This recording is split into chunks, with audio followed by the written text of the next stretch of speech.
In lane 1, Spain. Lane 2, Italy. Lane 3, Ireland. Lane 4, Switzerland. Lane 5, Czechia. And lane 6, Norway. I think the competition will be in the middle 2 lanes. I don't know if the Swiss know that their men's pair have won gold, but over there in lane 1, it's Dennis Calacedo Ferraro and the Tokyo Olympian Caetano Hortopomba. Won the B final, the 20-year-old, marvellous talent, coached by the Banyoles-based coach Carlos Grabulosa Aguilera. The Italians, the new crew, Stefano Oppo as ever in the bows. Gabi Suarez come into the stroke seat ahead of Pietro Luta. Well, you'll hear a cheer for this Irish crew when they're announced. The Olympic champions, the world champions, Fintan McCarthy, the 26-year-old from Skibbereen, Paul O'Donovan, representing University College Cork, started his rowing in Skibbereen, coached by Dominic Casey. There we see the fantastic Swiss crew, again coached by Ian Wright, Jan Schaubelet and Rafael Ahumeda Ireland, and Ian Wright will have had to cycle off quickly to the start to watch this Swiss crew go toe-to-toe against the Irish. Fantastic to see them in the final. The veteran Miroslav Vrastil closest to us in the stroke seat. Yuri Sirinek in the bow seat for Czechia.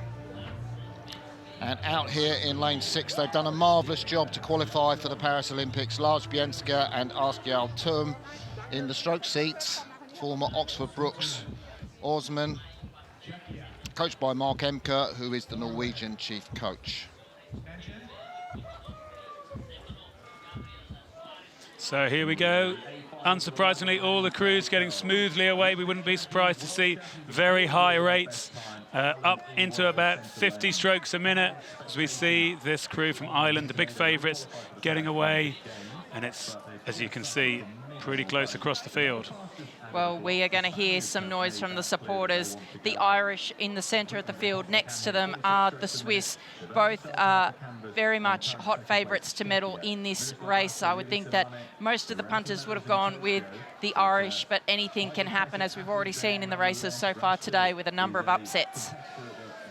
Well, the Irish are up there. What are they doing so fast off the start at this stage of the race? You normally see them right at the back of the field, level with the Swiss, and the Irish supporters will be more than happy.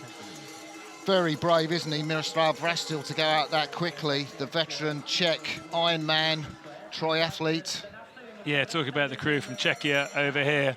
And as you say, I mean, they're very, yeah, he's a senior man. He'd be very chuffed to have qualified the boat for the Paris Olympics, but why not go for it, as you see them leading here, the crew from Czechia in lane 5. Well, we saw them do so well in the semi-final, didn't we? So I've taken that confidence, and it's there at the moment. Look how tight this race is. It's actually all coming back together. All of these bow balls are just about going to hit in a line any moment here. Incredible, but we're used to seeing this with the lightweight men's double scullers. We're right here with the Italians. They are in lane 2. Hard to call anything at this point in time, but my favourites are still the Irish. I would never write off McCarthy and O'Donovan. But they're the lowest rating crew on the course, and yet they're with everyone else. So at 37 strokes a minute, the Irish in that yellow boat, number 3, as we take a nice look here. What about the Swiss, though? We've seen their men's pair with a great surprise. Here they go, taking the lead now in this lightweight men's double. I'd say the Swiss would have had to have had more on the Irish at this stage of the race. I don't think that's enough for what the Irish can unleash in the second 1,000 metres. You never know, but Paul O'Donovan just sat there comfortably doing his thing, his big bicep thing, as he said in his interview after the semi-final. Gabi Suarez, stroke of the Italian crew, look across from Stefano Oppo, just there in the pack. And what a lot of these Swiss crews are doing is in the second 500 holding their speed. So they're starting sort of with the field, but where they're really looking to take the lead is in that second 500 so they can sit there and control. We saw that with the men's pair. We're seeing it now with the lightweight men's double. But the Irish, they tend to be back-ended in their race plan, so we're not worried for them at this moment. But I think a really well-executed plan here from the Swiss to try and start to control this race. I don't think Fintan McCarthy will be too worried, but he'll expect to see a huge surge of power from his stroke man in the third 500 metres. Switzerland sculling beautifully, I have to say. There he is, Fintan McCarthy, and the great man himself, Paul O'Donovan, Olympic silver in Rio with his brother Gary. Well, you can see him just breaking his arms there to get the blades locked in the water, so he's going to need those biceps that he likes to talk about, that he likes to work on. And as we come through halfway. And yeah, I wonder how it feels in that Irish double being 3/4 of a length down on the Swiss and rowing into this big headwind.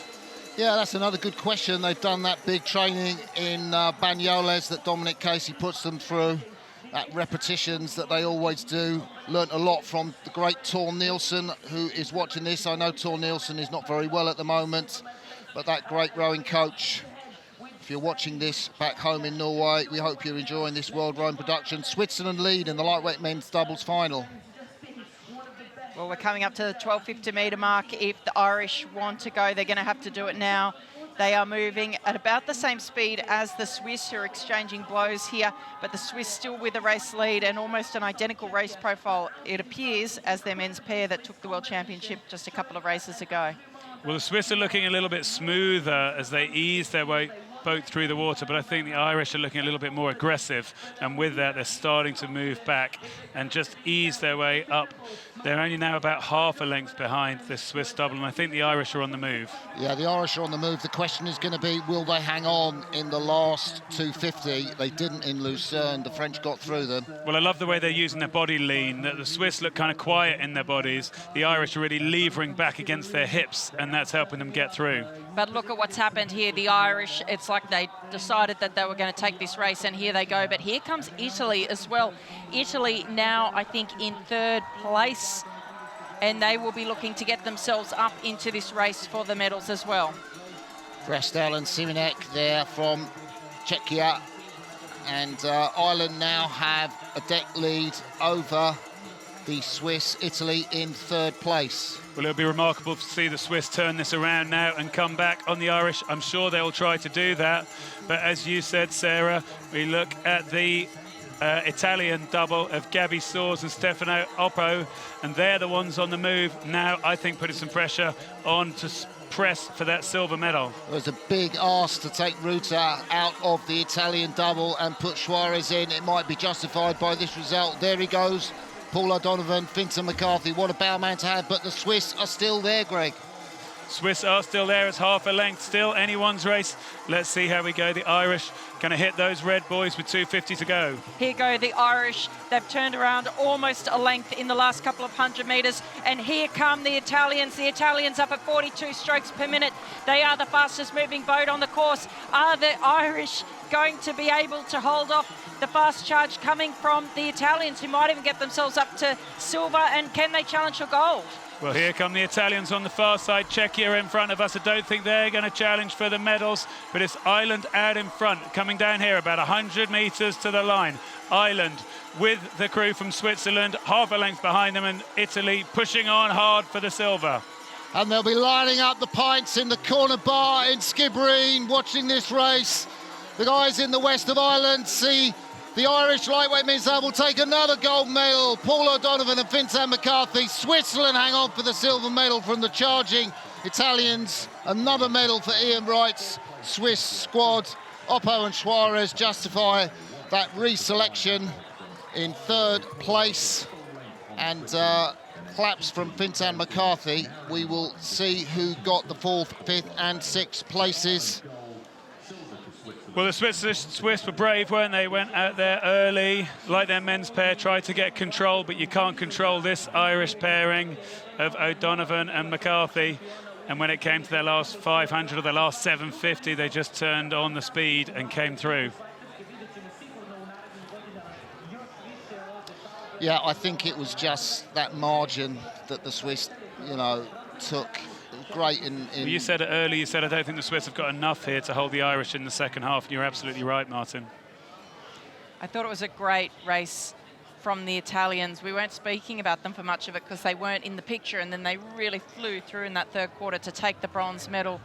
But we never doubted for a moment the calibre of this Irish boat. McCarthy and O'Donovan, I think I felt fully confident they were going to take that race win over the Swiss. Well, I think they were probably feeling confident too. You see Fintan McCarthy punch in the air as they cross the finish line.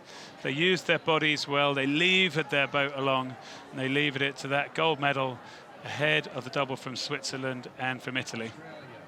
And you can see then it was Czechia, Spain and Norway. Ireland. Ireland represented by Irsku su predstavljeni Finton McCarthy.